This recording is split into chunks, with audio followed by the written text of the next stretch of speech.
ক্ষমতা পেলে মানুষ কিভাবে বদলে যায় জানতে হলে উপদেষ্টা আসিফ আর তার বাবাকে দেখুন।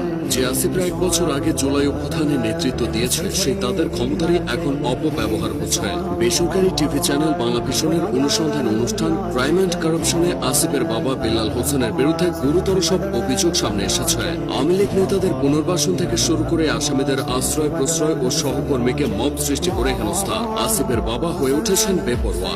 বাংলা ভিশনের অনুসন্ধানে উঠে এসেছে, অতীতে আসিফের বাবা বেলাল হোসেন আওয়ামী লীগের ডামি নির্বাচনের প্রচারণায়ও অংশ নিয়েছেন। আসিফ মোহাম্মদ সজীব ভুইয়ার বাড়ি কুমিল্লার মুরাদনগর উপজেলায়। তার বাবা মুরাদনগর উপজেলার আকবরপুর ইয়াকুব আলী ভুইয়া পাইলট উচ্চ বিদ্যালয়ের প্রধান শিক্ষক। 2024 সালের 5ই আগস্টের পর সারা বাংলাদেশের আওয়ামী লীগ নেতারা পালিয়ে বেড়াচ্ছে। আশ্চর্যের ব্যাপার হলে অনেকটা বিপরীত চিত্র আসিফের এলাকা অর্থাৎ কুমিল্লার মুরাদনগরে। সেখানে দাপট দেখাচ্ছেন বেশ কিছু আওয়ামী লীগ নেতা, যাদের মধ্যে অন্যতম শিমুল বিল্লাল। এই শিমুল বিল্লাল হলেন মুরাদনগরের আকবরপুর ইউনিয়নের চেয়ারম্যান। আওয়ামী লীগের সাবেক এমপি ইউসুফ আব্দুল্লাহ হারুনের সাথে তার ঘনিষ্ঠতা ছিল।